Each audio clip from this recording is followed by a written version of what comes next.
a wide variety of work. A wide variety of work emanates from the seeds that I sow. So that's part of my practice as well, that I don't direct the students to make work, but I feel that I'm very much an enabler. So I want to talk about some approaches that have worked, enabling students to themselves identify EDI issues in their lives and in culture around them, and to respond and shape in their own ways. I want to talk about what's enabled me to develop my facilitation and also to enjoy my role at Winchester, which is a huge thing in contrast to my beginnings in musicology, which is not the purpose of this presentation. Also, I've made many memories, and they will come out in the slides that follow, and I feel that we have been challenged, staff and students working on these kind of musical theatre workshops, looking at issues in EDI. Next slide, please. So one thing I'm struck by in working on this kind of presentation, as opposed to a more research-driven presentation, is sort of lack of research that I've done across these years, and that I haven't documented and kept everything. So I'm doing something now in talking to you, but I was doing something in the past, and I'm now thinking about it later. So the key question that I've got for this evaluation for these next 11 and a half minutes that we have left is to think about the value there is for students in exploring the work with me, what the value has been as a way for them to understand more about equality, diversion, and inclusion for themselves and for others. And that key question hasn't been the same aim when I've designed the sessions, because the sessions have been in a range of different modules. But what essentially underpins the practice is to contextualize the texts that we're working from in the context relating to the EDI issues, also deepening understanding of the messages and the variety of communications that are within the text themselves, and the students relating their intellectual and practical activities, of course, to the aims of their creative programs. Next slide. So the cultural participations then in my title is because I think that students are participating when they are involved in creating or making acts, in activities, in events and experiences, and so are the performances that they make and study. The texts themselves are cultural participants, and so the text and the students are shapers of culture, and that's what I wanted to convey with that. So these are the focal musical texts. Cabaret, and I've got an example here from the production on in London, the Kit Kat Club, and the Rocky Horror Show, which is coming up for its 50th anniversary tour. And so these are very current, even though they're historical texts. They're expansive in the sense that they have reputations which are changing and growing, and their participation in culture is not fixed. They're very provocative, and both these productions are being billed as party style, which relates to the workshop work that I've done with students, which has preceded these shows. Next slide. There are not a lot of words on the next slide, which I apologize. I wanted to put this in, and I can't read the whole thing out, but I wanted to express here that this is a really seminal point for me, 1995, when I first came to work at the University of Winchester, and that this feminist theorist really underpinned the transition for me from a musicologist and sort of historical researcher into somebody that works with students in these creative ways. The idea that a text is very mobile, and it is something that changes all the time. So texts are complex products, she says, the intermingling of old and new, of thresholds and becomings. Texts do things, make things, perform actions, create connections, bring about new alignments. They are events. And it's this that underpins all my pedagogic practice with students. And it's just totally key to my work. The next slide, please. So start with Rocky Horror Show. As I said earlier, if you look on the left-hand side of the slide, there are various modules in which I've run a workshop, which therefore is slightly differently inflected in what the students are asked to do, which I'll come on to in a moment. But learning and teaching isn't just happening in the classroom, it is in context of a module. It's also in various places, which will become clear in a moment. It may be in a studio, but it's also at a bus stop. A learning and teaching site for the students in the Rocky Horror work I've done has been one single academic article directing them to specific concepts, rather than bombarding them with a great deal of research that I want them to do. I focus it on one particular thing, and I'll explain why in a moment. They also have images, videos, soundtracks, and merchandise to consider, and these are their sites. So when I'm exploring the Rocky Horror Show and asking students to do something, thinking of the text in the way Elizabeth Grosz conceived of it, they're doing thematical cultural exploration. They're thinking about identities in performance, performance and the construction of sexualities would be another focus. They're thinking of professional and amateur participations. They're thinking about audience, popular performance, immersive theatre, and we've also thought about 20th century ghosts. So those are the very many contexts in which I've done this work with students. Next slide, please, Natasha. So my work is very collective with colleagues and students. So sometimes I've run these sessions alone and sometimes I've involved other people. And the colleague who is involved, who isn't present, is Millie Taylor, who is my former colleague, who's emeritus professor of musical theatre at Winchester.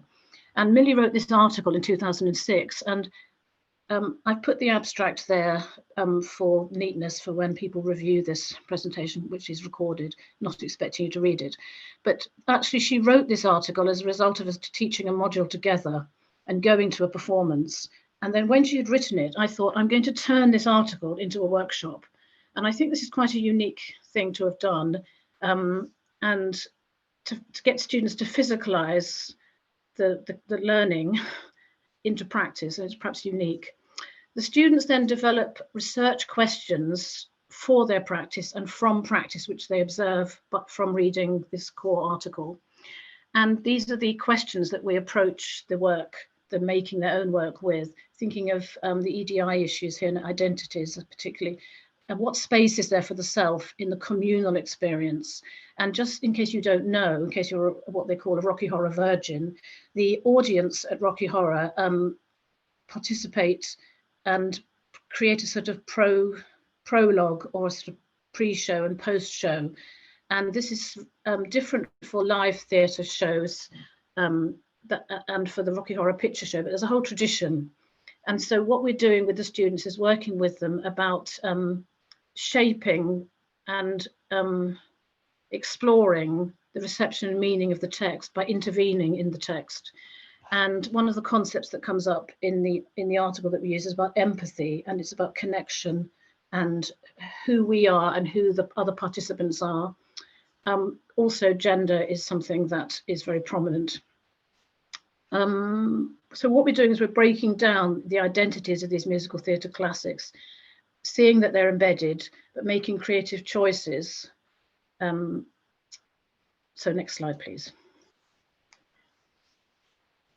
So this is some examples of work with students, which I've, as you can see from the nature of the photography, kept pretty anonymous so that the students aren't identifiable.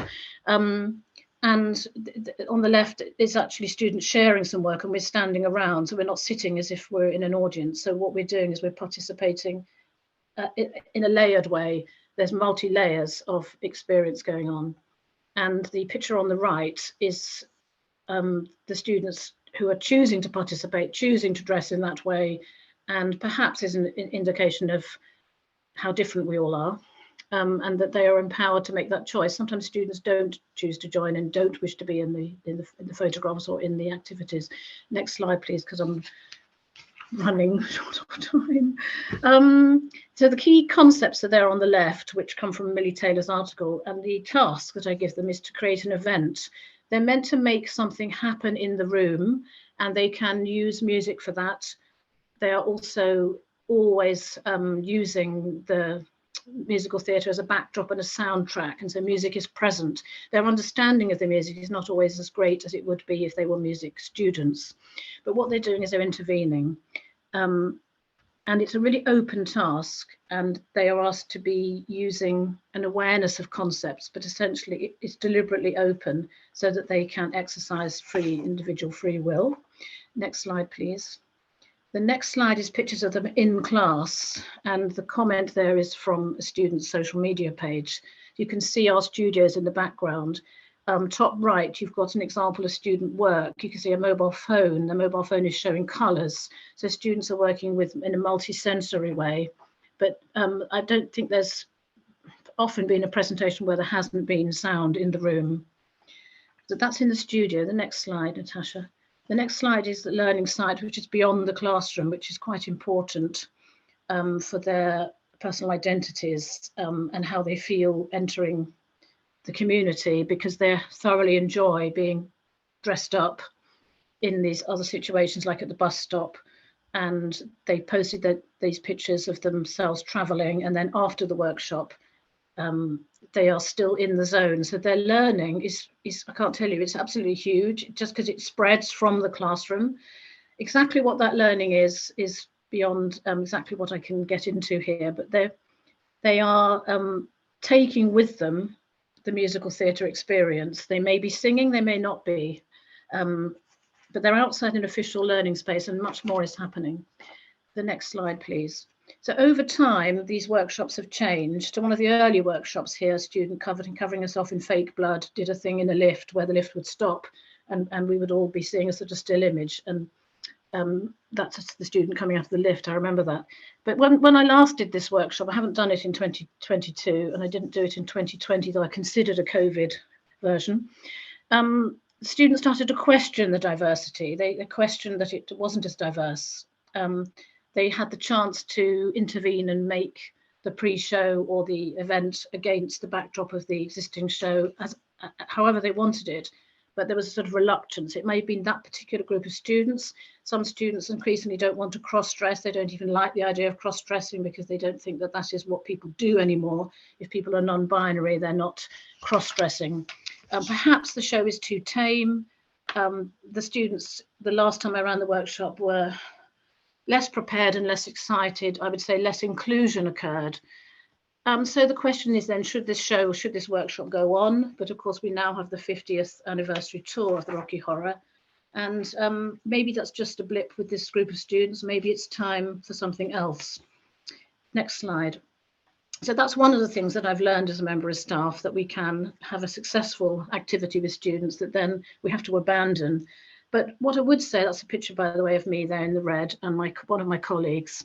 And behind is one of the university slogans, "Be the difference," which we deliberately chose because it relates to what we were trying to do, which is saying that you can be involved in something where there's a dominant way of behaving, but you can behave differently. Is that the power dynamics have really changed in any module that's running. When we have this session, the students and the staff, and the sort of, that's me. I'm aware I've got up to 15 minutes already. Like, possibly just have a few more minutes, I'd be grateful. So the students, as I said, I've learned that they don't do enough with the music. They don't break it apart. So in preparing this evaluation, I'm thinking there's a lot more that can be done, but I have the students that I have. Next slide, please. So back to my title, I've been trying to provoke students. That's because I want them to question. And on the left, there are some of the essay questions that we've used where we expect students to write, including writing about their experience. So sometimes they make this work and not assessed for it, actually. It's an experience within the module. And always questioning them to consider things. Moving on to the next slide, just if I can, just briefly, very briefly, my second example is playing with Cabaret. And Cabaret is another musical, it's a concept musical, but my work with Cabaret, the musical, which is ongoing at the moment, inspired as well by the new production in London, started many years ago with the origins of a curriculum event, which I would create called the Modernist Cafe, which is an immersive workshop. And staff would be enrolled. That isn't a picture of me because I don't have one, but I have dressed as a maid and lead students to the tables, and students there explore documents, objects, video footage. They're asked what they want to order from a menu, and they might order a surrealist coffee, for example, and so on. there's some ongoing project work at the moment inspired by the Noel Coward song, I Went to a Marvellous Party. And the line in the song that I've given them is, I went to a marvellous party. I must say the fun was intense. We all had to do what the people we knew would be doing 100 years hence. So I've tasked them with this travelling theatre troupe idea, and some of them are songwriters, and they're writing their own music for this, and I'm really excited. And they've got to decide what to take from the past into the present, imagining that they're on a tour in 2023, but really it's drawing on 1923, and they're developing characters and so on. Next slide.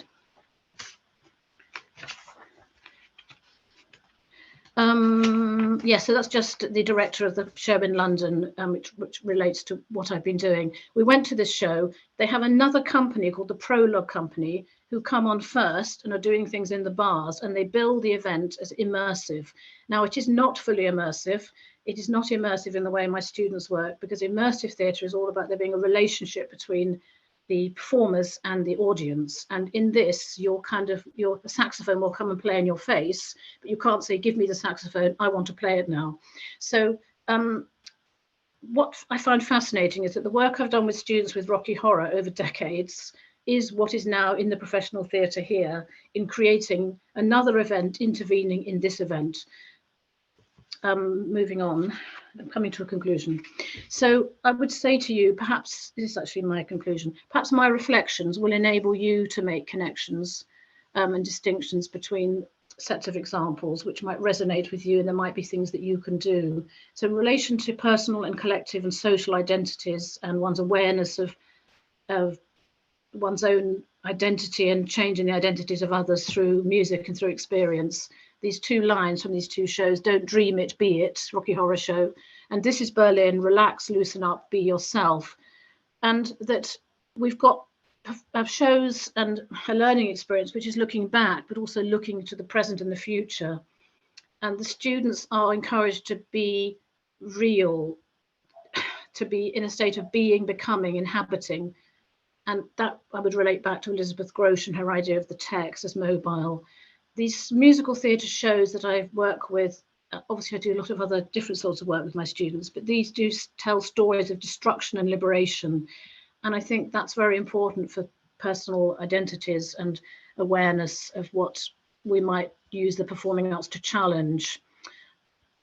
I think I can stop there quite happily, Natasha, because I've gone over, but just to say, I looked at the music benchmark statement, but we could discuss this, but I think I'll stop because I've gone over my time and take questions. Great. I will just stop sharing now.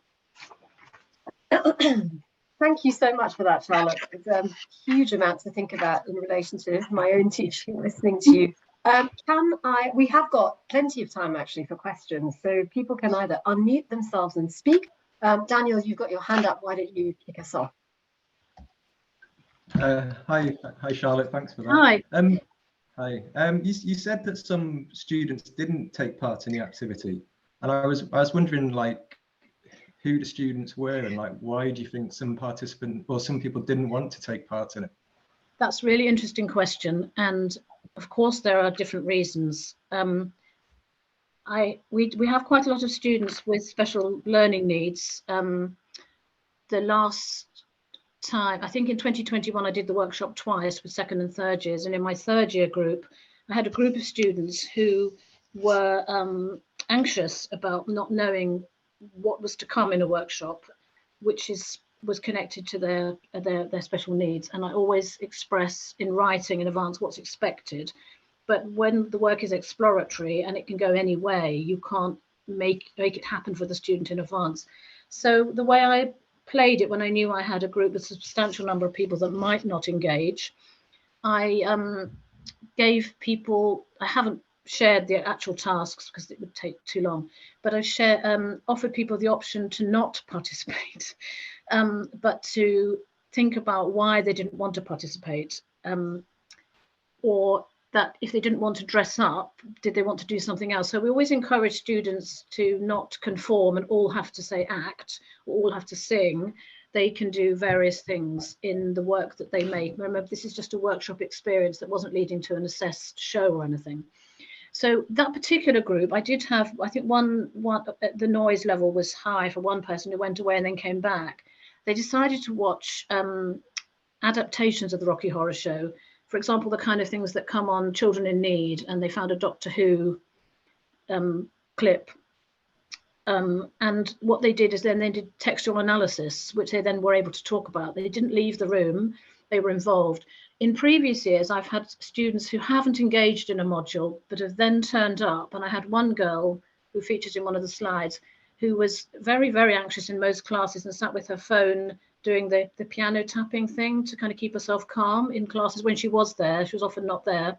And she turned up for Rocky Horror in the gold hat and everything, and actually led the whole thing and was so happy. And so it sort of, it changed things. And then another year I had a boy who sat arms folded, legs open, a very masculine pose, absolutely refused to take any of the costumes and to explore. And I said, that's fine. I said, just tell me why, what is it that you know, and he said, the girls I know don't dress like that. So we had a really productive conversation. One of the best experiences I ever had was turning up for a 9 o'clock version of this, having had to drop off at the school run in Rocky Horror. And I turned up, and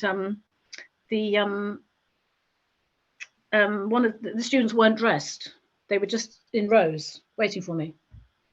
Because it would be the situation where you park immediately in the room, and then you see, oh, they're not ready, they haven't prepared.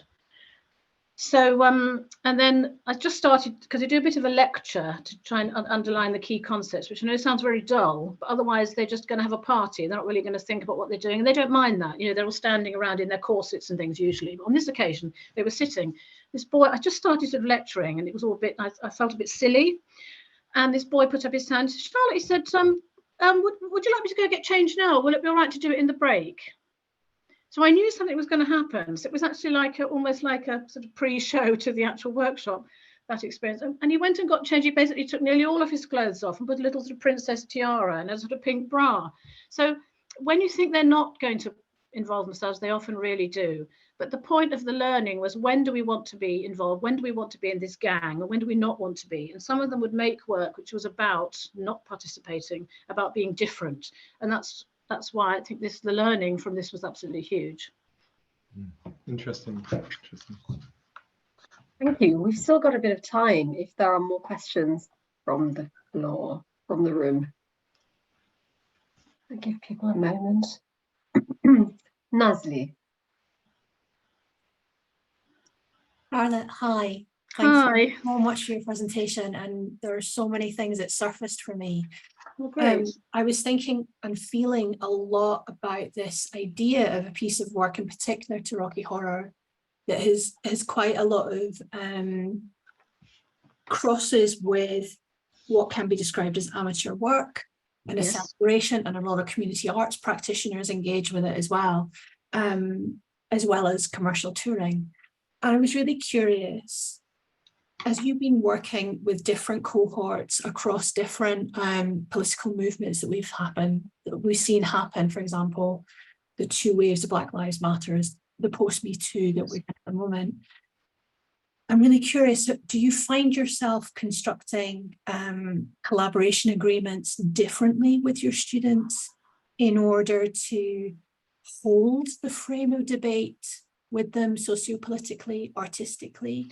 Yes. I'm really curious, Charlotte. Yes, I mean, that's a huge question. And in terms of what's going on now with discussion of my secondary students who are going to make their own cabaret for this touring theatre, I've got a student who was very explicitly articulate towards a boy in the group who was very keen to cross-dress. He wants me to bring dresses to class and everything, and I'm doing all of that.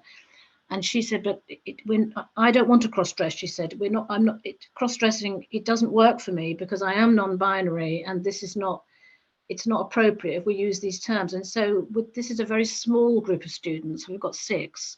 And instead of them working on separate projects, as we often have the pressure to mark everyone differently and distinguish grades between people, they're making collective and collaborative piece of work.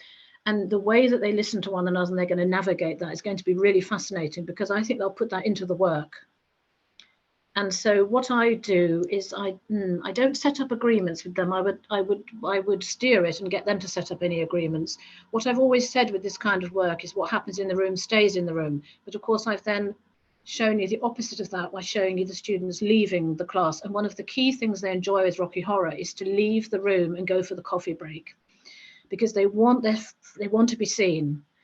And I like it too. I like people say, oh, so it's Rocky Horror, you know, I want to join in. It creates a real sort of thing, and it's got a reputation. You're quite right. I think probably the pull of Rocky Horror is still that most of them just want to do the time warp again, and they're seduced and pulled into this. And it's a kind of seduction which happens with musical theatre, which is often in terms of passive reception, but with Rocky Horror is very active, which is what I find really, really amazing about the whole discussion about the cultural value of musical theatre. Your point about professionals and amateurs is absolutely resonant with the work that we do, because of placing this in terms of, are the audience members who just turn up in costume or not in costume to the show in a theatre, are they participants? So are they, if it's a professional show, do they become sort of professionals, or are they amateurs? Thinking of an audience as professional amateur really challenges the students. Great question, thank you. Sorry to interject, we've got one more, but Charlotte, if you could answer it as briefly as possible, and then we should move on. So this is from Emma Payne, who's having difficulty unmuting. She says she loves the sound of these workshops, so do I. What a fantastic opportunity for, now my computer is frozen, which is just great. Yeah, fantastic opportunity for students and staff, she says. She's interested to know what the reception has been internally with colleagues and higher ups, so to speak. Has anyone been inspired to try something similar in another department? So yeah, very briefly, Charlotte, if you would. Well, very briefly, I don't work with the musical theatre team, but I'm friends with them, and the musical theatre team know this is going on. And one of my colleagues was Millie Taylor, but is now Adam Rush, and he's published a book written on Rocky Horror. And they're just kind of intrigued, because what I'm doing is I'm also working with the non-specialists. So they're students that love musical theatre, but they're not students trying to go on the stage. Higher up, well, you'd be interested, you know, people don't bat an eyelid. I've had some issues higher up when I used to do, for 16 years, I taught performance in the construction of sexuality, and this was part of it. But in fact, there were lots of other much more radical things. So one time I ordered vagina puppets for the library, and this was questioned. And the vagina puppets were, it was felt that staff shouldn't have to handle them, and they were put away, and they couldn't go in the school resources section where puppets are usually kept. I actually don't know what happened to the vagina puppets, but they did allow me to order them. Yes, we've had issues about students searching, and I've had to give lists of names in when students are looking at pornography. But the times have changed. You'd be interested in how much one could get away with without anyone batting an eyelid. But it's a very good question. So no censorship, no. Excellent. Thanks for answering that, Charlotte, and thanks, Emma, for your question. I'm going to move on to the second presenters. These are co-presenters, Roxanna Albayti and Daniel Hartley from Trinity, Laban. And I'll just introduce them quickly while they put on their microphones and share their PowerPoint if they wish to do so. So Roxanna is an interdisciplinary artist, researcher, and music educator. Her practice centers around combining experimental music and free improvisation with performance art, exploring topics surrounding identity, sense of belonging, and the body. And she's currently a graduate researcher at Trinity, Laban. Her co-presenter, Daniel Hartley, has worked as a researcher and developer in higher education since he finished his PhD in 2013. And that involved him working at different London-based institutions to lead educational research, aiming to understand and address variations in student outcome between different social groups. So he was contributing to institutional activity linked to access and participation plans. Daniel, if you'll forgive me, I won't introduce you at greater length now, because I think we're all really interested in hearing what you have to say. And your joint title is Improvising Belonging. I shall mute my microphone now. Hi everyone, nice to be here today. Yeah, so I'm Daniel Hartley, and I'm here with Roxanna Albayti. And we're going to be talking today about improvising belonging, some research which we conducted together to understand the student's sense of belonging within musical education, and some work and initiative an improvisation and dialogue activity, a range of sessions which we designed in order to kind of support student belonging, and in particular the students' sense of kind of creative contribution to learning within the institution. So the work that we're going to be talking today is kind of linked to two research projects. Firstly, a postdoctoral research project and a co-researcher project involving Roxanna and Jared, another researcher, and some other co-researchers from the Faculty of Dance.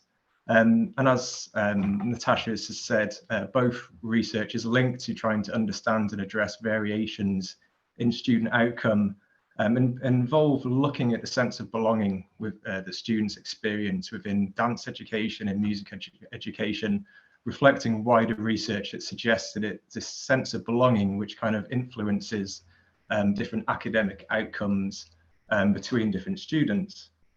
So as part of this research, as part of the co-research project and also the postdoctoral research, we've conducted lots of very in-depth one-to-one interviews talking about life within music, within dance, right from childhood through to life within a conservatoire, and trying to understand the sorts of institutional conditions which shape the sense of belonging that students have. And yeah, this led to the improvisation and dialogue sessions. And the work is linked, the project that we're working around at the moment is trying to understand and address variations in outcome between different ethnic groups within the institution. Yeah, so moving on to slide 2. So like an important, I'm just going to talk about some of the data which we have, some of the findings, if you like, which kind of shape the improvisation and dialogue sessions, which Roxanna is going to talk about in a minute. But a really important area of the interviews was talking about the sorts of expectations and hopes and desires that student participants had for their time at the institution, and the sorts of feelings and experiences which went into the choice to study at the institution at all. And a real kind of obvious shared experience across participants within dance, within music, within the co-research and postdoctoral work was this sense of apprehension around choosing to pursue musical education at all. We feel that here socioeconomic status, social class seems to intersect perhaps with ethnicity to shape students' choices. And as you can see in the quotes, there's some emphasis from families talking about around STEM areas, science, technology and engineering and maths, suggesting the student should be going towards biochemistry and challenging them, asking them, are they sure about their choices? And they talked about choosing Trinity Laban on the basis of kind of feeling a more conversational atmosphere, a more conversational approach to education and to kind of being welcomed. They talked about this kind of stronger connection with the institution, with the people there, and a kind of friendlier atmosphere. And contrasting it against other institutions, they talked about perceiving a kind of pressure to fit in, to having to assimilate to the institutional culture, to how other students act and operate. And they talked about kind of imagining that if they entered the institution where the research is conducted at, that they imagine being part of a kind of developing a new future for music, which involves challenging historical canons, and perhaps suggesting a kind of sense of activism being infused with learning. As we move on to the next slide, if I could just as participants then talked about arriving at the institution and transitioning into formal learning, they talked about perceived mismatches between these hopes and desires that they had for life at the institution and the everyday life that they actually experienced. They talked about encountering historical normative kind of canonical pieces which they felt were limiting their musical creativity or their sense of voice. And he talked about feeling as if when they were playing perhaps Mozart and Bach, for instance, they were being forced to kind of fit into the molds of expectations that other people placed upon them. He talked about lacking a kind of sense of home within orchestral settings and more spaces of kind of normative expectation of what things should be like and what they should sound like, and kind of lacking a sense of family with other students, lacking kind of personal, intrapersonal connections. And again, kind of feeling like they were being forced to fit in. In turn, they seemed to shape their contribution. So instead of kind of expressing themselves, being creative, they talked about instead learning more passively, just playing, just pleasing the teacher, kind of going along with what was expected, and then just leaving and just kind of getting through it, if you like. And as I said, these experiences seem to be much more kind of visceral, visible within orchestral settings, and when there was a stronger sense of staff transmitting content, which was in turn there to be reproduced. These kind of disappointments, though, also seem to highlight some of the desires much more clearly, a kind of a desire for connection with others, with different areas of music and with staff as well. And whereas participants talked about feeling kind of outsiders within the molds of expected music, contemporary music and jamming seemed to offer a kind of home, which also celebrated and uplifted differences between people. In turn, these kind of disappointments, these kind of mismatches, these unmet desires and so on, led to participants pursuing these desires, pursuing these connections with music and others, but outside of formal study, instead doing so through extracurricular activities in which they develop themselves, or in quite rare, only week or 2 week lasting activities run by the institution. And whilst we kind of celebrate, whilst we also kind of celebrate this kind of creative response of students, we also see it as a kind of additional tax which students may have to kind of pay, if you like. So students kind of responded creatively by kind of pursuing these connections elsewhere, but they did so through their own effort. Yeah, so they kind of, what they were doing outside of classes was they were jamming in informal spaces, doing so at home, within the cafe, in between classes, and remembering through doing so what they loved about music, about why they were there in the first place. Instead of feeling constrained by molds, it was differences within the groups which seemed to enrich learning and enrich the music. They talk about these kind of connections with each other and with the music re-emerging, and music become an expression of identity which helped them understand themselves, but also others around them. And we kind of, instead of identity being kind of like a ready-made thing, it seems to kind of evolve and unfold through the process of making the music. In turn, these kind of new connections were formed in jam and improvisation sessions. These connections which were formed in jam and improvisations were formed where there was a less clear expectation of what the outcome would be, where learning was much more kind of, and music was much more kind of uncertain, and students could bounce off each other, go with the flow, and go with the flow of interaction, if you like. So these kind of broad findings around the kind of connection with the music and with each other and with staff led on to us developing an improvisation and dialogue sessions, which Roxanna is now going to discuss in detail, I think. Thanks, Daniel. Okay, so as Daniel already said, we've gathered all this research data and we were thinking what to do with it. So we decided to plan an initiative called Improv and Dialogue Sessions. This was mostly based on our responses to the research data, but as I think Natasha already said, I'm a graduate researcher and Jared was also a graduate researcher. So we were also basing these sessions on our immediate experiences as well as the data which we found. And we really plan them to alleviate any hidden tax and ease the restrictions which students were experiencing on a day-to-day basis, which we found out through the interviews, to fulfill all those expectations which they had before they came to the institution, and which weren't met. Also to provide more opportunities, building on the positive experiences which the students had described in these interviews. And these sessions also continued as data collection. Every time we had a session, the students' participation and their feedback and reflections was used as data to strengthen as well as plan further sessions.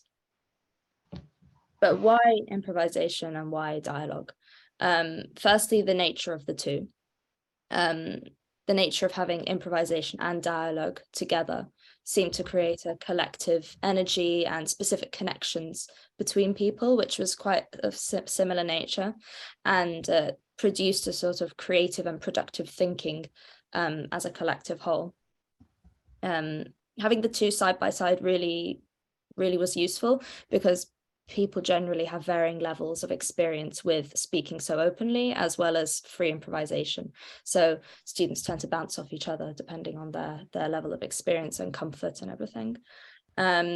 It's also enabled us to explore identity and connections with each other on very personal levels, personally through a vulnerable state of music. When you're improvising, you're sometimes feeling naked on stage or in front of people, as well as revealing your personal stories.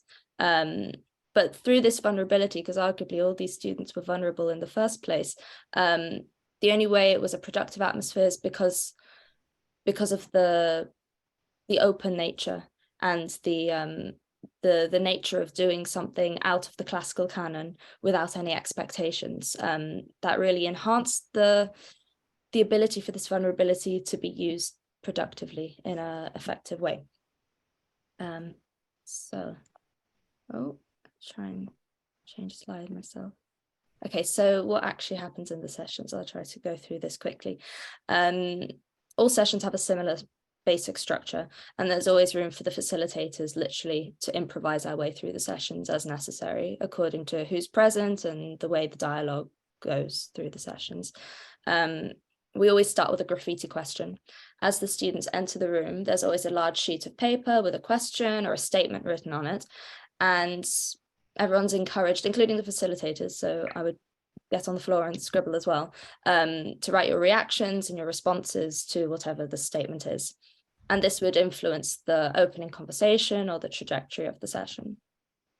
Then we would have a warm-up, which would be an extreme sort of ice-breaking situation where people introduce their names, instruments, courses, but with some very relaxed musical, likely musical themed impulse improvisation game. And it seems a bit ridiculous, it seemed a bit childish to many people there, but it actually worked really well at getting people out of their comfort zone straight away, setting them up for a situation of like an hour and a half or 2 hours of improv, which they might never have done before. And it just seemed to get them ready for that. Okay, then we would go into a series of improvisation and dialogue activities, each side by side, bouncing off each other. And it would stem from the initial graffiti question. And all the improv activities would be done in small groups to facilitate getting to know each other on really personal levels, and then sort of spanning out throughout the session into larger and larger groups when the group is more comfortable and knows each other a bit better. And then yeah, as I said, we would reflect on the improvisation with the dialogue. Questions such as, how can we take this into a conversational setting, or what have we learned from each other's improvisations, or etc. Things would emerge, they would have their own questions, and it really was a free-flowing sort of format. The final part of the sessions would always be final reflections. And this would be often an open conversation with the facilitators as well. But also students would be asked to write private reflections and send it to us later. And there would be questions such as, how was today different or similar to your usual day? What did you like or dislike about it? How could you use your voice? Did you feel it was heard? How did you feel in today's session? And did your feelings change over the course of the session? And how do you feel about improv and dialogue being done side by side? I'm aware of the time, but I'll just try and quickly get through these quite important things, which are the key aspects of improv and dialogue. It's the real core of why we were planning certain activities based on the research data. So the first thing is the nature of the group dynamics and the facilitator's role. The small groups allowed for connections between students and facilitators to grow naturally and in an emergent way. Groups were usually between sort of as small as 3 students to 10 students, but any amount seemed to work really nicely to have a close-knit group and a really less intimidating setting to encourage voices to emerge, to be heard, to be listened to, and it cultivated this sense of belonging in the group. As facilitators, we also wanted to acknowledge the vulnerability of everyone there and discuss it and encourage this discussion so everyone learns from each other's differences and vulnerability. So, for example, this photo you see here, this was an exercise of writing emotions you feel on an everyday level. And that one in the middle really stood out, alone in the bathroom. Everyone sort of giggled, I think, when this came up. And I didn't ask who wrote it, obviously.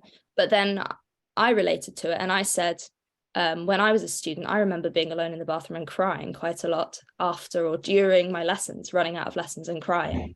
Because I would be so intimidated. And then it started quite a long discussion about this, which I'm not sure would have happened if a facilitator didn't acknowledge a really personal story about that. And yeah, it created a warm environment, actually, which it could have gone either way. People giggled when it first was read out. Anyway, another really important thing is the wider context of learning, which takes into consideration developing the musical voice alongside a personal voice. I think students learned they're really intertwined, they can't be separated. And when we start talking about the wider context of meaning in music, they learn how to use both types of voices and how intertwined they are. And then finally, 2 other aspects which kind of go hand in hand, I think, was the open and non-judgmental space created and how we were embracing and exploring differences. I think both of these are key components to making students feel like they belong, as a great deal of the restriction that they feel on an everyday level is a result of the differences they feel between themselves and those around them and the institution. So central to improv and dialogue is really exploring and embracing everyone's different styles of playing, different backgrounds, different musical ideas, and forming new ways of communicating both musically and verbally based on these differences and really celebrating it. And I think as a result, there's sort of a expression and development of voice, which can happen with ease and comfort without anything being forced. So that's quite a whiz tour of our project, and thank you for listening. Yeah, thank you. Yeah. Thank you both of you. That was wonderful, and some really nice links to the previous presentation as well. So we have got time again for questions. So just raise your hand within the Zoom, or I think we've got Nazli again. Thanks.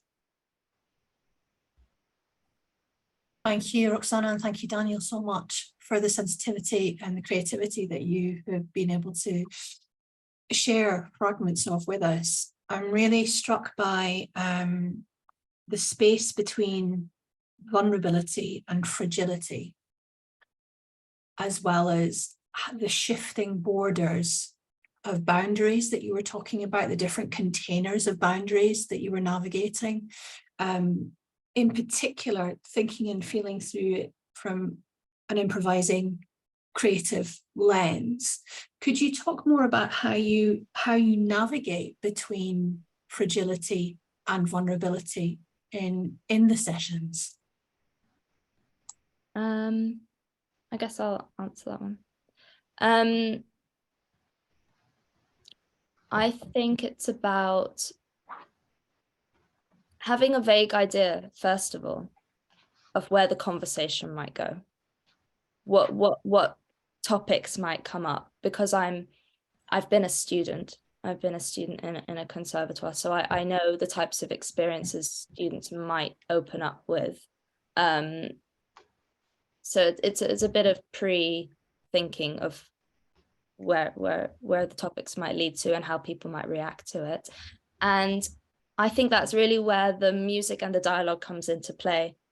If things get maybe a bit too heated or a bit too, it starts going down the wrong route, I never want to force the conversation, and it shouldn't feel like I'm forcing the conversation. It shouldn't feel like I'm forcing it musically.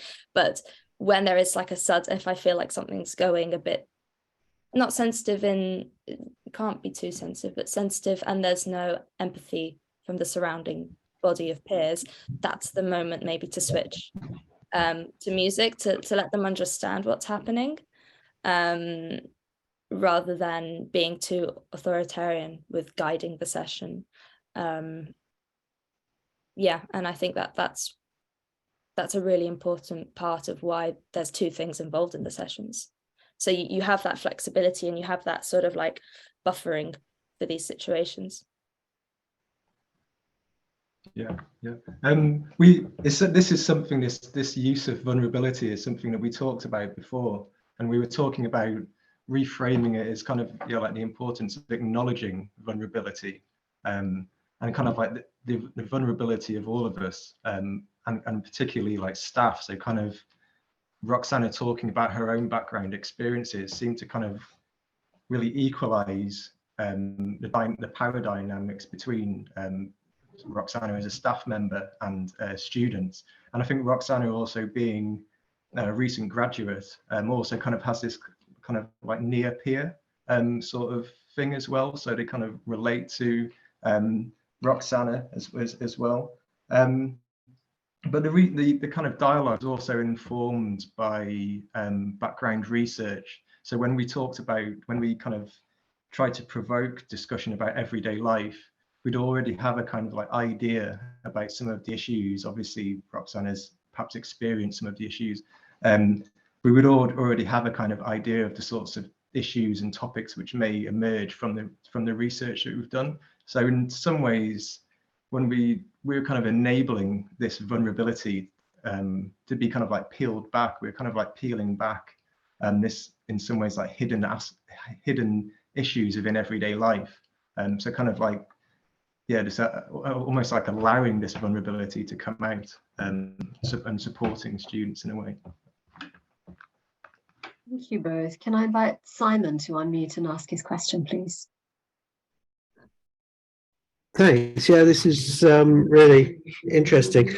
One thing that sort of struck me as a question was was how aesthetics, the musical aesthetics, fit into the process, because obviously students are usually quite obsessed about, you know, appearing good, being good, and so forth. And I can see that all the stuff about allowing people the space to express themselves is one thing, but also I wonder how much questions of quality go into that and interfere with that in some ways, or whether it helps the whole process. I'm intrigued by that idea of, you know, because quite often improvisation and workshopping is done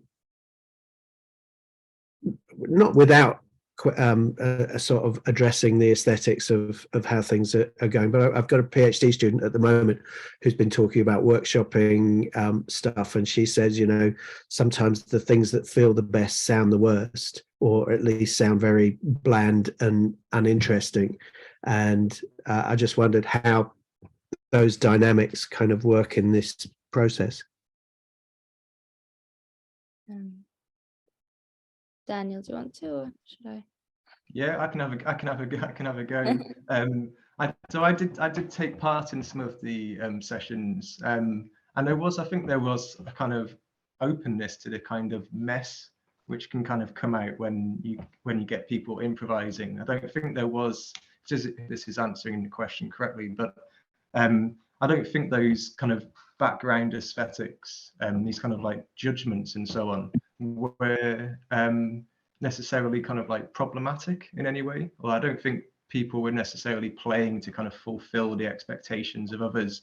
I think it was this kind of more free-flowing kind of nice mess in a way, which was kind of like was kind of freeing. But as a non-musician myself, or just as a musical person, but not actually a musician, I did take part in the activities myself. So I kind of had some participant observation experience of someone who isn't actually musically trained, trying to play along with the improvisation. And I was kind of struck by how I may be judged myself, and how I may not be able to fill these kind of aesthetics at people, which are in people's minds. But yeah, like I think that kind of messiness was okay. But yeah.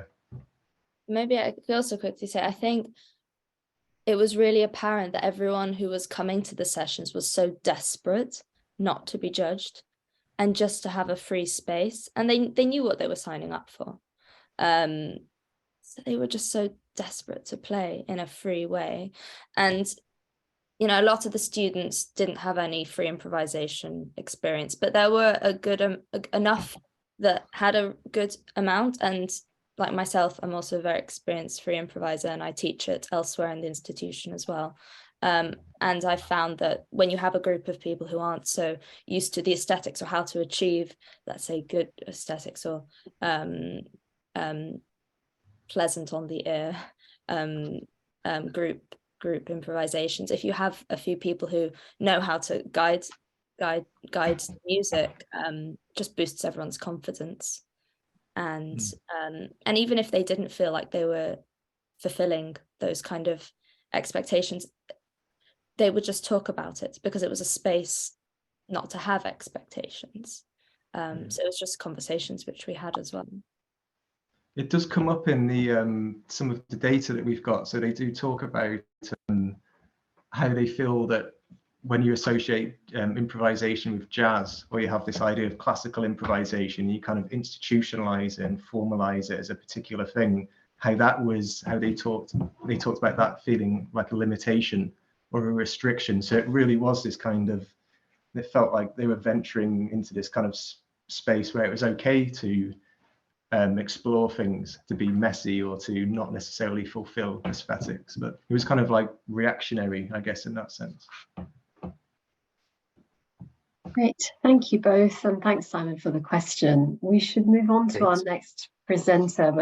That was really enjoyable, really thought-provoking. I'm going to now go on to, I really hope I'm saying Brianna's name correctly, and it's not Brian. I think it is Brianna, isn't it?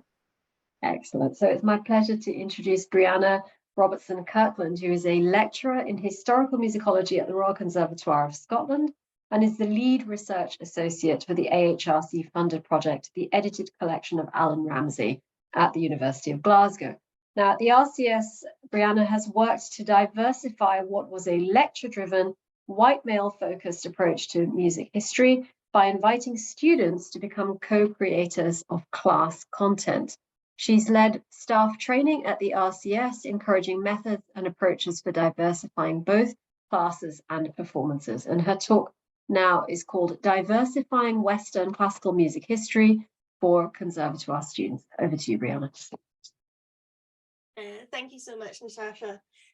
So, as I just said there, I'm a lecturer in historical musicology, and I started my position in 2017, and that's going to be a little bit of the framework for my talk today.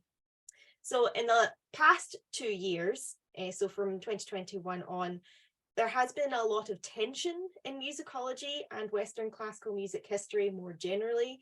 I'm sure many of you are aware of these tensions, and that's specifically surrounding traditional lines of inquiry. And what I mean by that is some fear among certain members of the musicology community that the great canonic composers, typically white Western European men, are being cancelled. And I'm sure that many of you are familiar with the memes and articles, which I'm just going to share with you some slides showing these. So the various memes and articles that were shared in 2020 and 2021 that discussed Beethoven's cancellation, and they are still shared on various social media sites to this day. Now, of course, Beethoven is not cancelled, nor is he absent from musicological discussions. There are plenty of musicologists who still want to examine Beethoven's music and the music of other white male Western European composers, though the lens through which they are explored may not be a general acceptance to only consider white male Western European cis ideals. Susan McClary was already exploring Beethoven's music from an alternative perspective, a feminist perspective, in 1991. So alternative approaches are hardly new, though they have gained widespread attention in recent years. So in 2017, when I started my position at the Conservatoire, I was tasked with taking over the large-scale teacher-led survey approach to Western classical music history lecture series that they already had in place. Throughout my PhD, I had spent a long time looking at the contribution, influence, and impact of female performers in 18th century British music industry. And so when I was showing the history lecture series curriculum, I was saddened, though not surprised, to see that not one woman was represented. Likewise, there were no BIPOC musicians, and there was limited considerations of cultural, economic, or social issues that impact music history and how it was constructed. Now, to that, I would like to say that this was in trend with the history textbooks and the lecture series that I was aware of at the time. So the history textbooks that typically are used in undergraduate teaching at that time also tended to focus heavily on the canon with little discussion of other issues. Richard Truscan's Oxford History of Western Music is an example of a more in-depth and detailed survey approach to Western classical music history, where he does consider issues of diversity and inclusion, though he admitted that he had not fully achieved what he had initially set out to do. So even in this large multi-volume series, Truscan did not capture the full range of issues and topics and discussions that paint a detailed picture of Western classical music history, despite his best intentions. I think in general that just 5 years ago, there was a little reticence by institutions to move far from the canon for fear that the first year students would, students would lack interest. I have even experienced this firsthand, which I'll share with you in a moment. So when I was employed, I was encouraged to change up the lecture content, though the large lecture format was fixed and remains so. I quickly went to work introducing critical discussions about the construction of the canon, the lack of diversity, and adding more discussions about diversity and inclusion into the curriculum. For example, I regularly asked students questions about who was missing from the Western classical music canon, why this might be, and if they had ever considered looking for music by non-canonical composers. The idea was to show students that Western classical music history was not as male-dominated as music history textbooks might have suggested. And it was intended for first and second year undergraduate students to be able to see that there was more variety than what they might have initially considered. I received at that time quite a bit of pushback from students who told me that they struggled to see why they should learn about non-canonic focused music, noting that they only needed to know about the music they were performing. Their concert and recital repertoire, again at that time, was very much canon-led, with very little inclusion of anything else. And while I was a little disheartened, I had a very supportive boss and team around me who encouraged me to continue developing the lecture series as I was.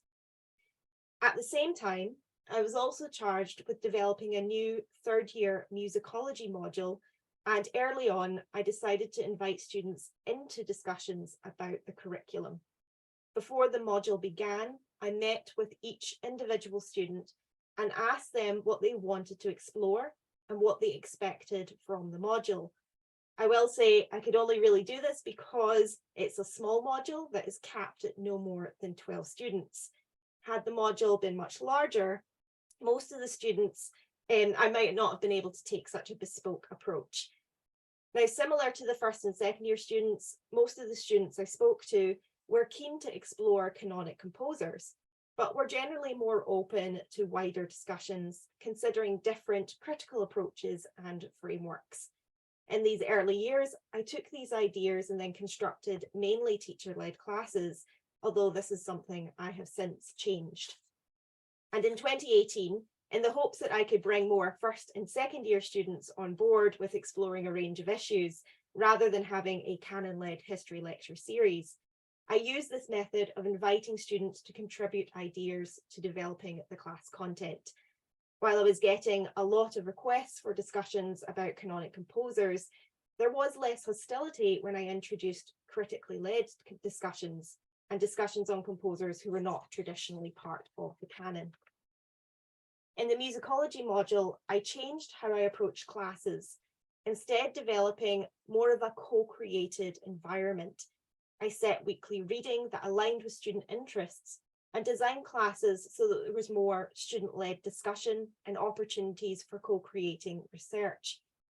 Each week, a student is invited to bring a topic that they are keen to explore. The student gives a mini presentation, normally no more than 5 minutes, and introduces questions that they would like the class to investigate. The rest of the 2-hour session is then dedicated to identifying resources and methodologies that could be used to investigate these questions. And in this environment, the students are able to develop their critical inquiry and research skills.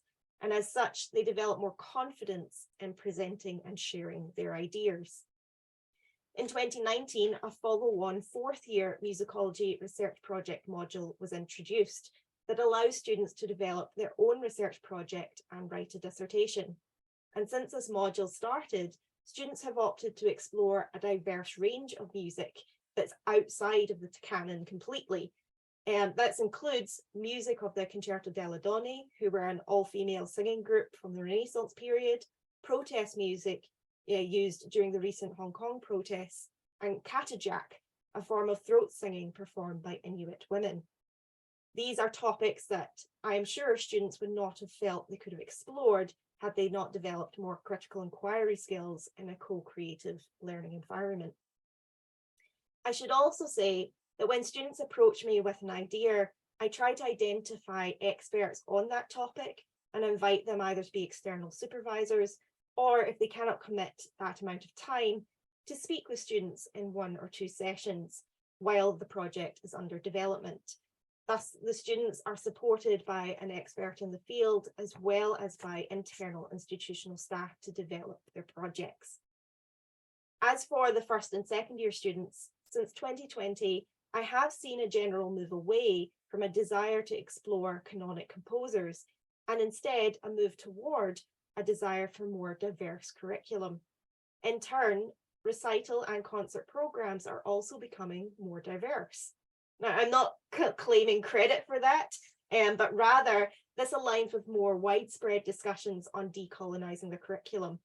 And while all of this sounds positive, more work still needs to be done.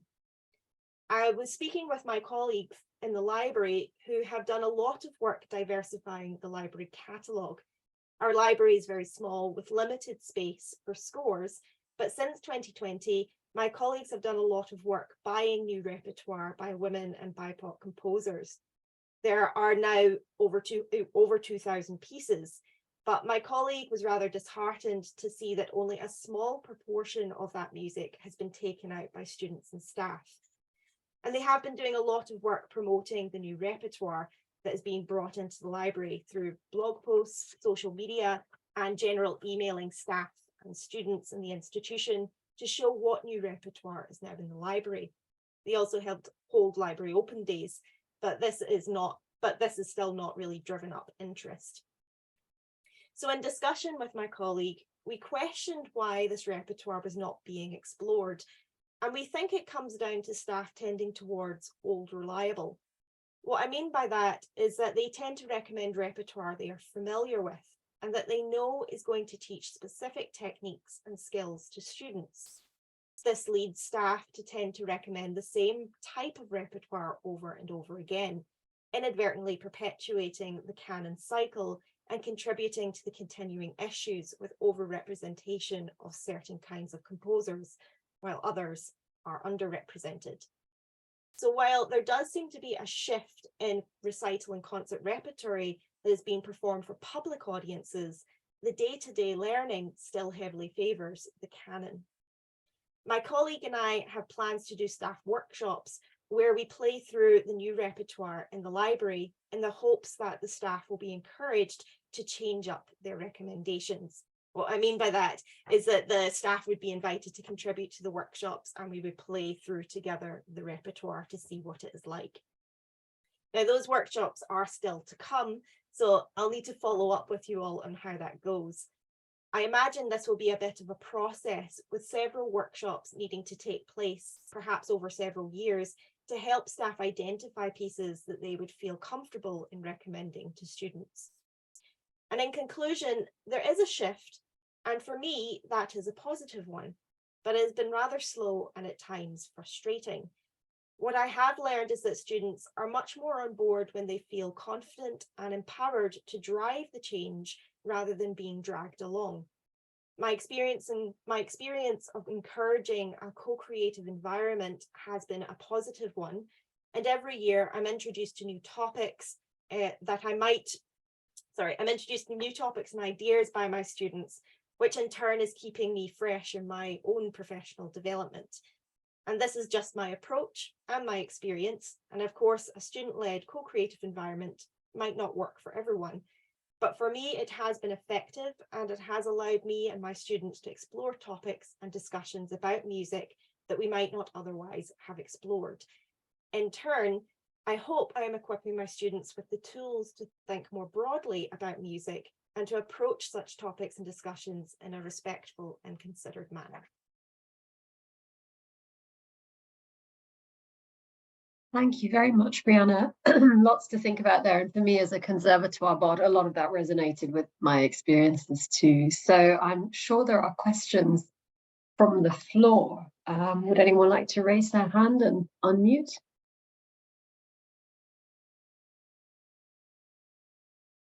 Give me a sec. Oh, yes, we do have a hand, but I can't see who's it. Oh, it's Nazli. Go ahead.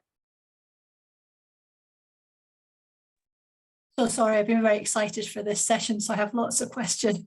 I'm really sorry. It's really great to hear what's happening in Glasgow, and particularly how it's influencing different settings as well beyond the Conservatoire. Brianna, I'm really interested to learn from you. In what ways are you able to determine the pace of change? In what ways are you being able to go, do you know, actually, the pace of change currently is this, now we're ready to accelerate, or hang on, we need to put the brakes on. How are you working with that?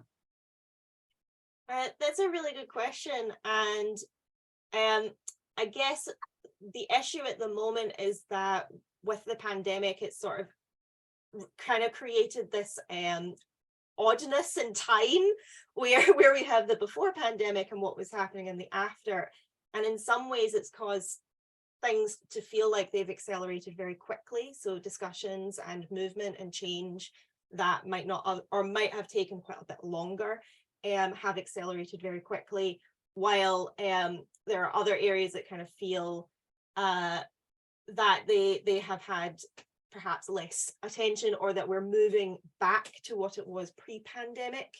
And I'm very aware of that. So I'm kind of very aware that I was thinking about a lot of these issues and developing mechanisms when we were working online, and students perhaps felt that they could share much more in the chat, or that they could develop content much more because they weren't necessarily speaking openly. And now we've shifted back to in-person practice. There are some students who are quite shy. And so I'm trying to kind of mitigate some of those expectations and try to still encourage students to participate who do feel shy, while also managing those ones who absolutely hated being online and hated everything about that experience. In terms of trying to measure what that's like, that's something that I'm definitely going to have to think about and see if I can come up with a mechanism for measuring change. Because my fear is that we do kind of return to what it was like before the pandemic, where it felt like change was very slow and very stagnant at times, which is what I don't necessarily think that that's a good thing all the time. Although sometimes I do think it's necessary to maybe step back and take stock, and it sort of depends on what it is that's going on, will depend on what's the best method forward.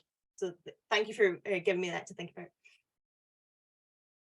Thanks, Brianna and Leslie. Are there more questions from the floor?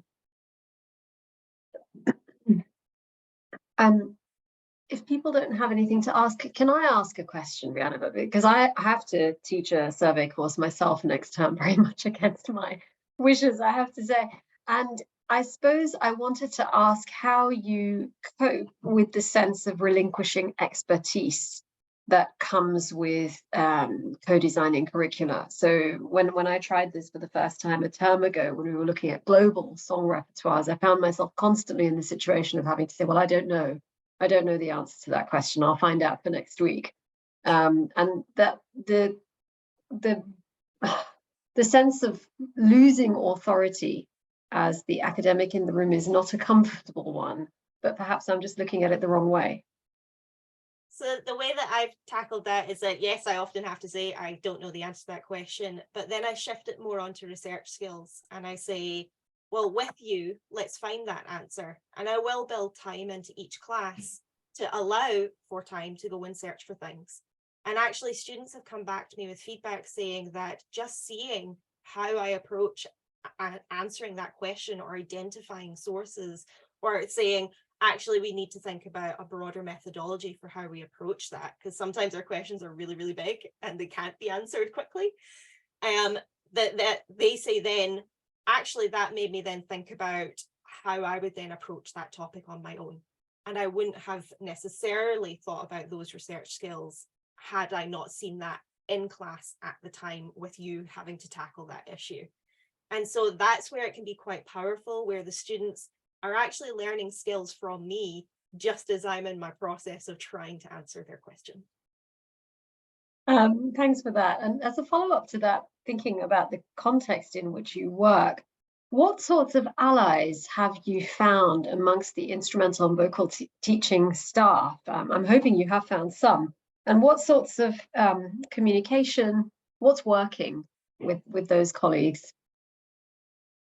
So I communicate quite a lot with my colleagues. We are a relatively small institution, and a lot of them are they're active players. They're performing in different orchestras and societies and operas and working. So they are aware of these issues, and they are aware of diversifying programs and changing things up. And we have this big, I don't know if you've been to Glasgow, but we have this big cafe bar. So we often are able to speak to each other in that environment. And when we do sit down and have lunch with one another, often the conversations do casually move towards, what are you doing with classes? What are you promoting? This is what we're thinking about in music history and what we're doing. And I'm very open about sharing my work. And likewise, colleagues, they're very open about sharing what they're up to with students. So I found it quite a supportive and positive environment. It's just that, sometimes when you're in the thick of things, or the thick of the term, and I have found that colleagues, they do like to kind of recommend their repertoire that they are very comfortable and familiar with. And so that's been kind of a challenge of thinking about, well, how do we think more broadly about that? How do we think about diversifying the type of repertoire that they might recommend? Which is why we're kind of, my colleague and I in the library are thinking about doing these workshops where we can have a more open and dedicated discussion to that, because it's not necessarily something you can do in an informal setting to actually shift into something that is a bit more that would change kind of teaching more broadly. And those workshops would then be voluntary, presumably, because would you be able to remunerate colleagues for their time in a sort of CPD? Yeah, that's why it's taking a little bit more time to put them together, because we're trying to identify funding so that we could remunerate colleagues to be able to participate, because we recognise a lot of our colleagues, they were working freelancers, and they do require remuneration for attending such training, and so we're making that case so that we can appropriately remunerate colleagues. Well, I wish you all the best with it. We still have got time for a couple more questions in case anyone has developed one while Brianna and I were talking. I'll just give 1 more minute for the chat.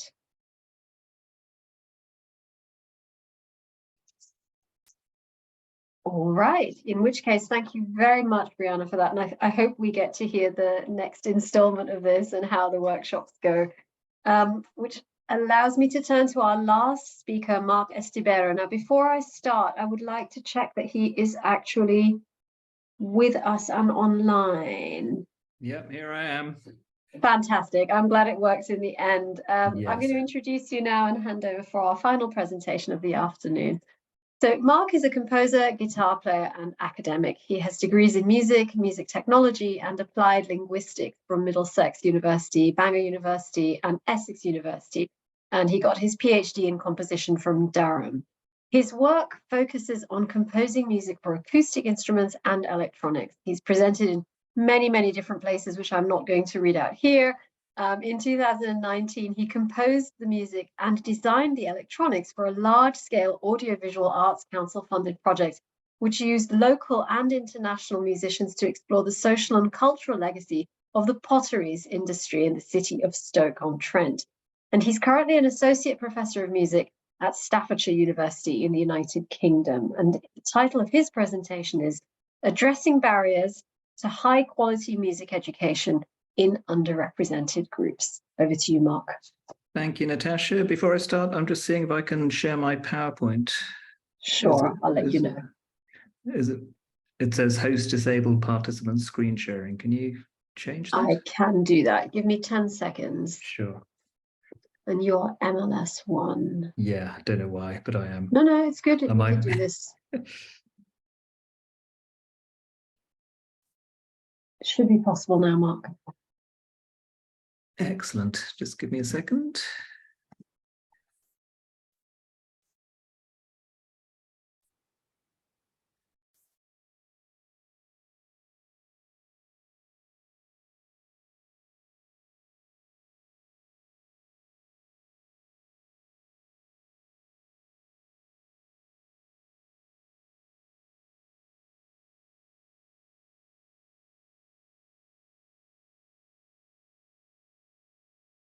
Oh, it's not going to let me do it because I have to start and restart. Never mind, I will just talk. I won't waste your time anymore. Are you sure? You can also email it to me. I can share it for you and move slides. It's entirely up to you. Okay, I will start talking and I will email it across to you. It's probably the easiest thing to do. Okay.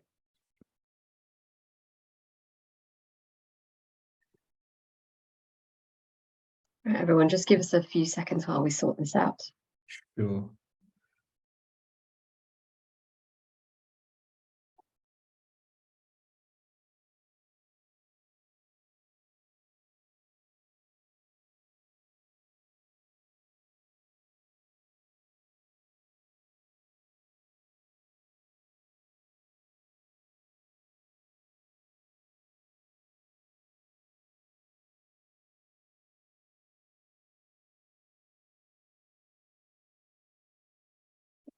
Right, I've just forwarded that to you. Let's hope it turns up.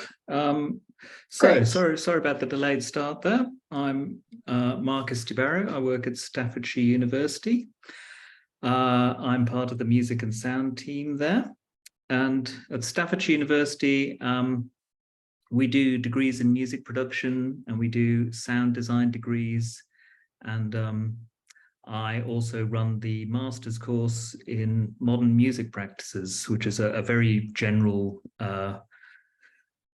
master's that covers a lot of different areas, including music history, music theory, and so on. And I'm telling you all this really because a lot of our students at Staffordshire University come from non-traditional backgrounds.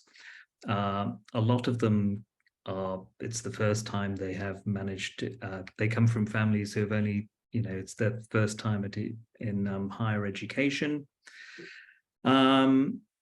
And many are from the local community as well. So often they come from very non-traditional backgrounds where they haven't been exposed to what we might call traditional music theory, music history, and so on. And it's that background really that led me to this topic of addressing barriers to high quality music education in underrepresented groups. And specifically on the master's course, there's a module I teach called Modern Composition in Context, where we look at music history. I start in the sort of late 19th century and we work right through the 20th century up to the present day. And for a lot of my students, it's really the first time they've encountered these ideas, not for all of them, but for a lot of them. And I tend to go at their own pace. So if they have very little music theory, we can digress and go into music theory, and we will look at things like atonal music, and then we'll contextualize it by going back and looking at tonal music and so on, that sort of idea. So I've seen many examples in my work of the positive impact that an excellent music education can have on people from maybe non-traditional backgrounds. And really that's what I'm hoping to explore with this. It was mentioned in my... I'm so sorry to interrupt. Nothing has come through. Are you sure you have sent it, or are you not too worried about it? It's up to you. I'll just wing it at this point. There's no... Okay. Yes. That's fine. Yes, I think I did send it. Maybe I sent it. Let me try one more time. I'll send it again. There we go. Okay, so in 2019, as I mentioned in the introduction there, I took part in an Arts Council funded project working with Middleport Pottery and also working with a local brass band from Crewe. And the idea was to look at regeneration and music and how we could explore the legacy of the potteries industry through music, really, and through a large-scale composition project. And what we did was I wrote a piece for the brass band. We wrote it for brass band and electronics. My colleague did audio-visual elements to go with that. And then we invited a soloist from Zurich University of the Arts to work with us. And then we did some interviews with people who had been working in the potteries industry, and we transformed the sound files of the interviews into acousmatic music, and we mixed it in with the project. And the idea was to explore the legacy of the potteries industry. The idea was to experiment with rejuvenating communities and rejuvenating cities through arts, really. And I think it had a positive impact. We repeated the performance without the brass band in Zurich later on, and I think that had a positive impact as well.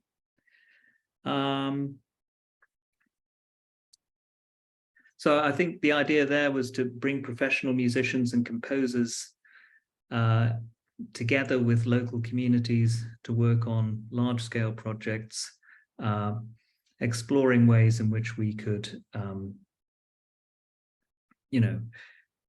tell their own stories with them, really, and look at the impact that music can have on local communities. And this has sort of reinforced my interest in rejuvenating communities through arts.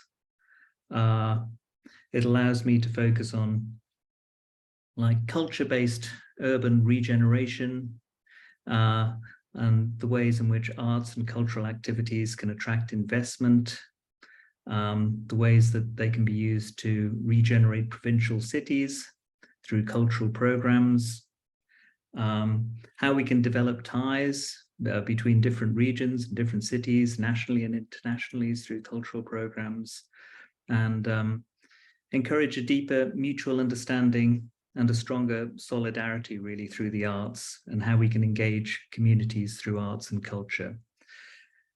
And really, it's from that background and seeing the positive outcomes of this that I've come to this present topic for discussion. So it's really about the social benefits of playing music, the personal benefits on social and personal development. It's about creative regeneration. It's about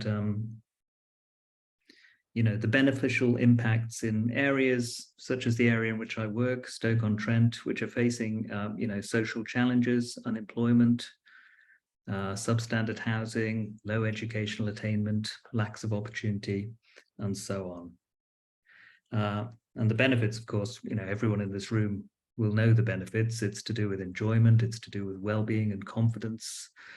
It will appeal to people who do not typically participate in community activities such as this. It can build social inclusion. It can build respect and trust. It can give voices to marginalized groups. And it can play an important part in engaging people across community activities, which can be rewarding and inclusive, and which can bring significant social and well-being effects.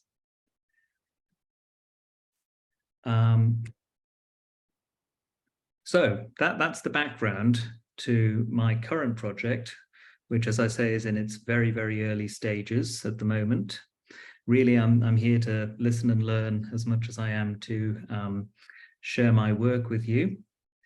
And the background to my project really is to explore best practice in music education for underrepresented groups, to see how it's done in different cultures, in different communities across the world, and to report back.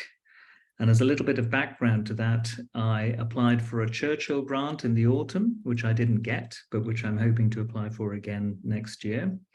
And I'm applying for other grants to support it as well, with the title Widening Access to Quality Music Education Through International Best Practice. And specifically, I've been looking at best practice in Norway and best practice in the USA. And I've chosen those two countries partly because of personal familiarity with them. With Norway in particular, we've had an exchange with the university in Norway for several years, so I have some connections there. And with America, it's a very different model, but they also have some very interesting success stories. So as I say, I put in this application for the Churchill grant last autumn, which I didn't get, but I'm very much hoping to rebid next year. The whole point is to, address some of the statistics that I'm sure we're all familiar with.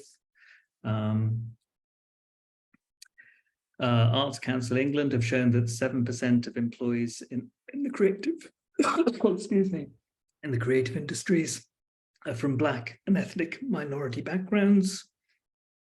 So it's looking for ways to advise music education providers on strategies to enable underrepresented people, young people, to succeed at the highest levels, really. Studying best practices in countries with a tradition of supporting musical education for minority communities. So the government has a national plan for music education, but still many children are unable to realize their full potential as musicians, and the quality of the music education that you will get does seem to be very much dependent on, where you live, what your social background is, and so on. So access to music education is limited by socioeconomic factors, demographic factors, income, class, and ethnicity. And all these things will play into how well you succeed in music education. So what I'm hoping to do then is to identify strategies which can remove barriers to participation and help young people develop as musicians to the highest level. Investigate this globally and just see how we could implement this in the UK, or how we can support schemes that are already being implemented in the UK. So I'm looking for a real world evaluation of strategies operating with different levels of public and private sector support, and that'll help me recommend what could work in the context of a British education system. Another goal would be to emphasize the positive impact an excellent music education and an arts education more generally can have on the lives of individuals and also communities. The USA, just from my preliminary research, has very many successful grassroots schemes, including private initiatives, addressing the issue of providing excellent music instruction in a nurturing and creative environment to underrepresented children and groups. Many orchestras have talent development programs. The Atlanta Symphony Orchestra has one. There are various other organizations focused on increasing representation and recognizing excellence in music. I was looking at classical music specifically, but you know, all sorts of different musics. The youth orchestra, the Los Angeles Youth Orchestra, also provides many places for young musicians with tuition support and leadership training and so on. Norway has a different model. It has a long tradition of state-supported progressive music education, as well as a well-established system of extracurricular musical activities for school-aged children. And my idea is to analyze these contrasting approaches, make meaningful comparisons, and establish best practice for UK communities, ultimately, hopefully with the aim of influencing policymakers and practitioners towards the most effective methods of delivering high quality music education to underrepresented children according to international best practice. And also a secondary aim would be to grow as a music educator and as a musician myself. Ultimately, I'm hoping to establish a research group focused on disseminating effective strategies to widen participation and engagement, with the aim of, you know, benefiting talented, motivated young people and children locally in our local area and also nationally, who currently have limited or little access to music education, which focuses on, you know, high quality instrumental tuition specifically. With the idea that apart from any benefits to the individual young people, access to high quality music tuition will result in more equitable, prosperous communities, better engagement with the arts, and by extension will increase well-being for everyone.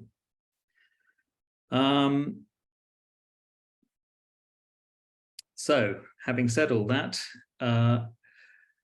it really made me question why I was doing it, coming back to some very fundamental questions. The first fundamental question was, does it really matter? I mean, it seems that society generally doesn't really value music education specifically. We all do here, I'm sure, but it doesn't seem to be widely shared. Looking back on some of the earlier talks, that seems fairly evident. So exploring the question of what the benefits are and why music education matters, I think is important. You know, what are the benefits of access to a high quality music education? What should we include in a good music education? I keep coming to this idea of high culture versus low culture. You know, what are we trying to teach people? Are we trying to teach them stuff that they already know, or are we trying to show them new ideas? And then you get all sorts of ideas about elitism and the canon, and all the rest of it comes into play. How can we make music education fair and inclusive? How can we build it into, community-based music making projects? One thing that I got very strongly from the potteries experience that I was talking about earlier is the huge benefits of bringing professional musicians in with amateur musicians as well. So, exploring things like that, and exploring ways that this can widen access and develop pathways into music. It seems that there's a big mismatch between the role that music plays in many young people's lives and what they get from a traditional music education as well. So I think it's pretty clear that music is very important to a great many young people, but that's often not reflected in the music education they receive. It seems that the main barriers to music education are financial.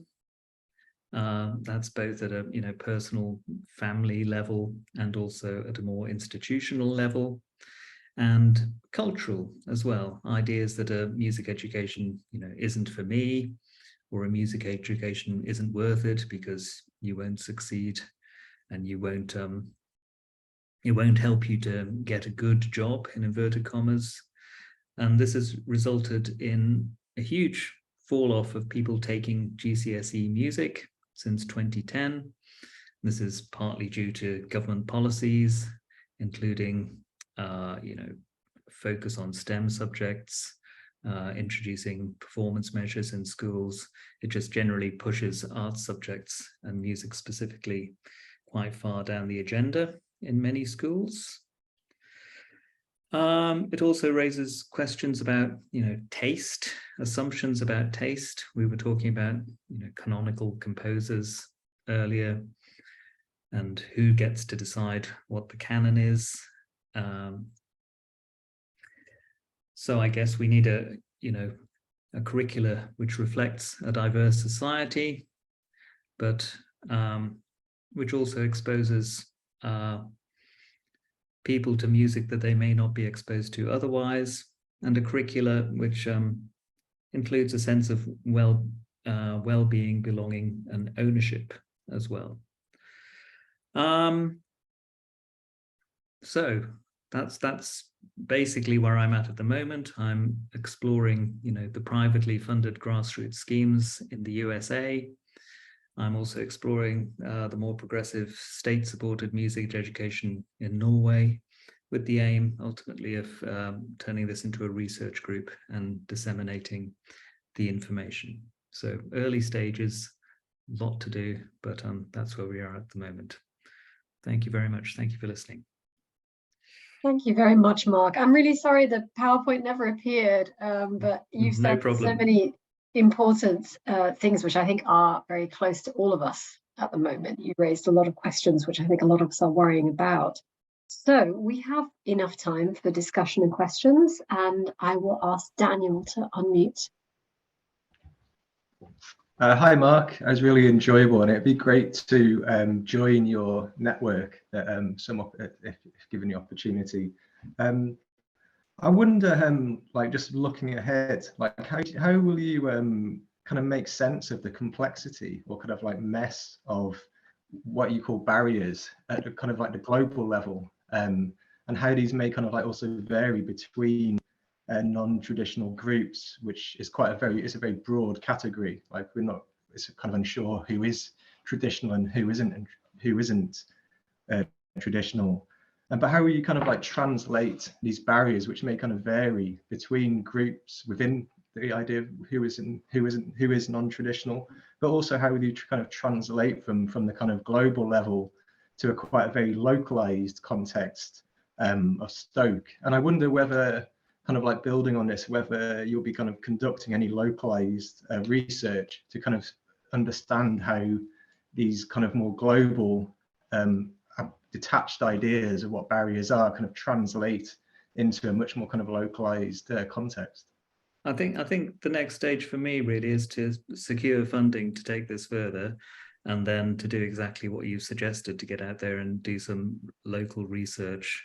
And I think the idea of the non-traditional group is also problematic as well, isn't it? It's identifying who fits into that, why they fit into it, and how we can transcend that is really important. I think we probably all have a load of stereotypes in our head of who fits into a non-traditional group.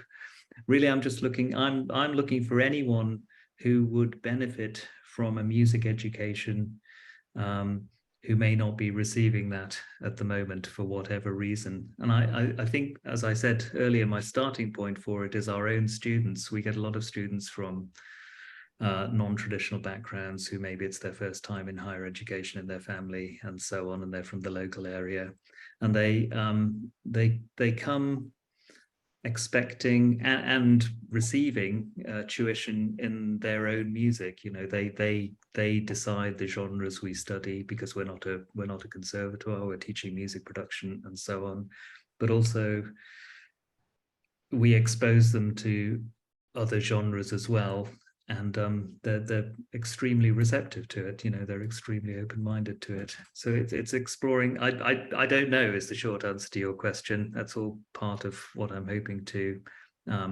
explore in the future. But I think getting out into the local community and asking some questions would be a good first step. Yeah. I don't know if that's a very good answer, but I like the idea of kind of changing the kind of direction of teaching. So as you say, like what a conservatoire perhaps does, or what we imagine a conservatoire does, is kind of transmitting more kind of historical understandings of what is good music, or but yeah, like kind of shifting the pedagogical approach to kind of, so that learning emerges from the student instead. It's a very powerful idea, I think. Yeah. Absolutely. And I think specifically at the master's level with our students, that's very important. So when I'm teaching music history and music theory and so on, we're all learning together, and we're all learning about different genres and the different ways in which music theory can be applied in different contexts, and how in some contexts traditional music theory is just not appropriate at all, or it needs adapting very much, that sort of thing. Yeah. Thank you. Thank you. I'll just draw attention to something that Laban has posted in the chat about a project in York, I believe. I'm not familiar with this myself, so thanks very much, Laban, for posting that. Do you want to say? Well, it's the project Rachel Cowgill. I don't know if she's leading it. She's very involved with it, and I don't know, because when you, thank you for your talk, Marc, and when you were talking about the work that you were doing with the pottery stuff and everything, it just rung bells with this project that Rachel's got in York. It's not so much about music education, but it's more about embedding cultural participation and kind of the role of that in kind of urban regeneration. So there are probably different issues in York compared with where you are, but there might be some interesting parallels. The other thing I was going to ask was, because since you're obviously very concerned with kind of pipeline issues of barriers to students, the kind of transition from school to university, I just wondered to what extent you were in touch with, local music hubs or professionals who are working in secondary and even primary music education, and also organisations like Sempre, for example, sort of music education organisations. Sure, I have been in touch with some of the local music hubs, and that is definitely something that I will be exploring further, definitely. And I think the York project, I think I've come across that as well. I think that's very interesting. That's something to explore as well. And a couple more things have been posted while we have been talking. Sorry, my chat is really slow. From Toronto. A program from the faculty in Toronto with a link which we can look at. And in the last few minutes that we've got, Simon, could I ask you to unmute and ask your question, please? Hi, yeah, thanks for that. I mean, in some ways, sort of what I'm going to say is more of a kind of general comment on a theme that sort of, to me, seems to have emerged out of all of the sessions, which is the well, anyway, it is the idea of how diversifying repertoire without diversifying theory is a kind of problematic aspect of all this. Who was it that was saying earlier about was it Roxanna talking about you know, oh no, it was you, Natasha, talking about having to kind of say I don't know to answers, and the problem often is that we're in, you know, relatively narrow areas of expertise, and our students, when they are a diverse group, the theory that we've got often doesn't relate to the practices that they're involved in. I mean,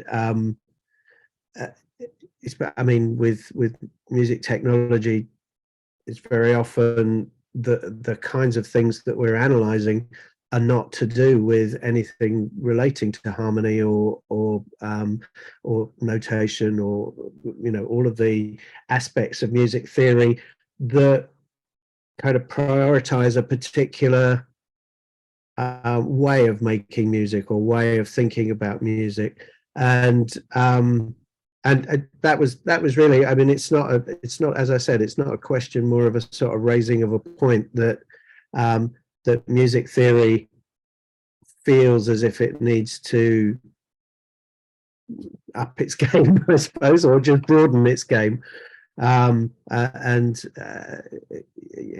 and I think that's, I mean, that's the point that Philip Ewell was making in the I think that got drowned out by the very sort of controversial well, the statement about Schenker and the white racial frame, and how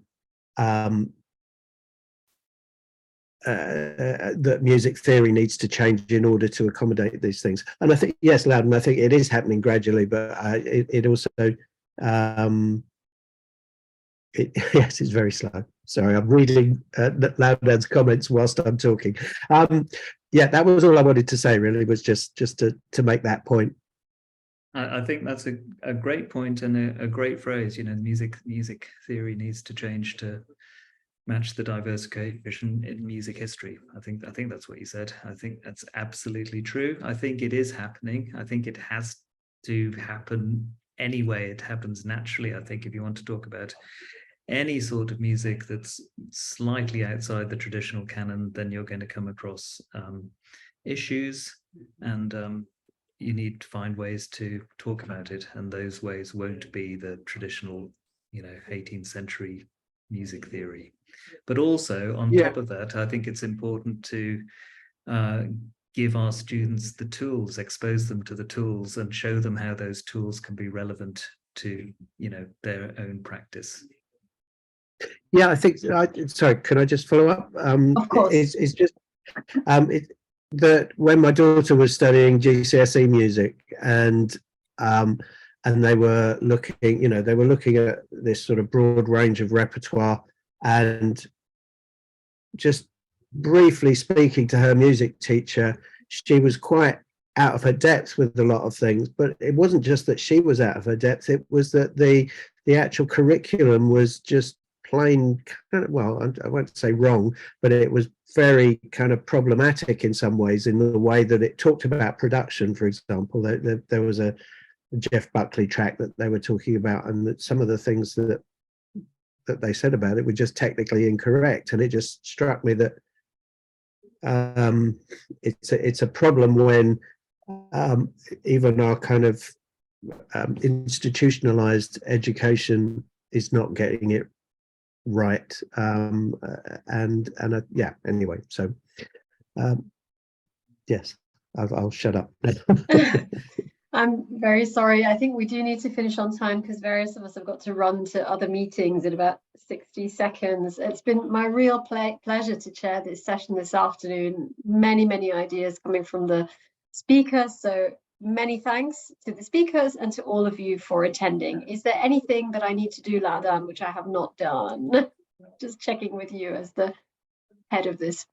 I don't know about the head. No, just thank you very much to everyone for coming, and thank you to the speakers. Thank you to you, Natasha, for chairing. And as ever, I mean, these are very long-term, slow burn issues, but hopefully it's helpful to gather every now and then and just share what we're doing and move inch by inch or centimetre by centimetre forward, as it were. Sorry, I'm probably mixing my metaphors, but anyway.